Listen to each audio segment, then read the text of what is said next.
Baik, di sini saya akan menjelaskan sedikit tentang sawi hijau yang sering dikenal oleh kalangan masyarakat dengan sebutan sayur putih. Sawi hijau adalah salah satu jenis sayuran hijau yang mudah tumbuh. Sayuran sawi ini merupakan salah satu jenis sayuran yang banyak dikelola menjadi makanan lezat. Rasa sawi yang sangat segar dengan teksturnya dan halus. Sawi hijau memiliki kandungan air dan serat yang tinggi. Berikut saya akan menjelaskan sedikit tentang proses penanaman sawi hijau.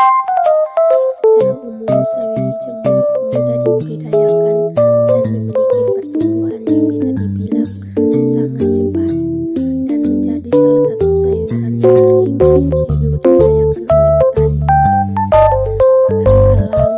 Langkah penanaman sawi hijau yang pertama yaitu persiapan lahan. Lahan yang dipilih petani pastinya sudah berdekatan dengan air. Lahan yang sudah dipilih dibersihkan dari bebatuan. Selanjutnya tanah digembur dengan cara mencangkul atau membajaknya. Setelah proses persiapan lahan, kita masuk pada proses penanaman. Proses penanaman, petani memilih bibit yang berkualitas unggulan untuk menanam sawi hijau. Jarak yang bagus atau sangat baik untuk menanam sawi hijau yaitu jaraknya antara 20 cm dan 30 cm yang memberikan pertumbuhan dan hasil yang optimal pada tanaman sawi hijau. Dan di sini petani juga tidak hanya menanam sawi hijau, tetapi ada juga kangkung, kacang panjang, dan pare sebagai pelengkapnya untuk mendampingi sawi hijau di saat proses penjualan. Berikut kita masuk pada proses pengantaran. Di sini karena tidak ada proses pengantaran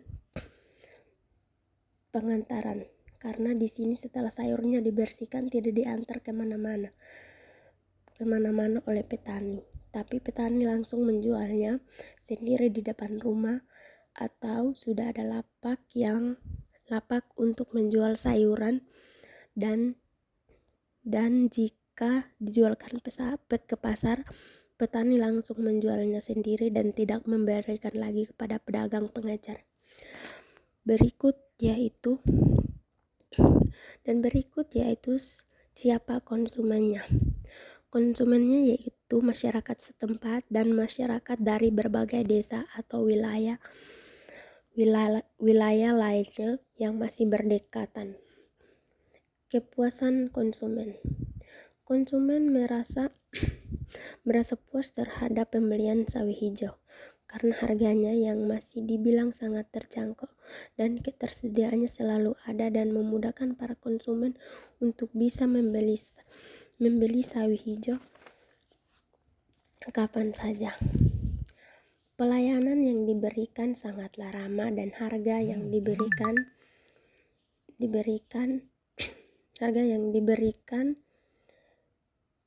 pun tidak terlalu mahal dan bisa dibilang terjangkau untuk bisa dibeli oleh konsumen.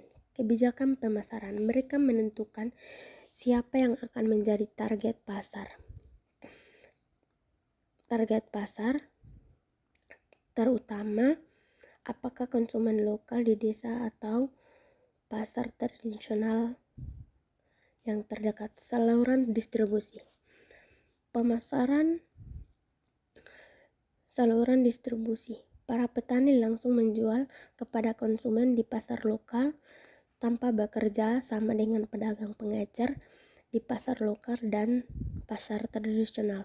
Harga yang ditentukan kompetitif berdasarkan biaya produksi dan harga pasar.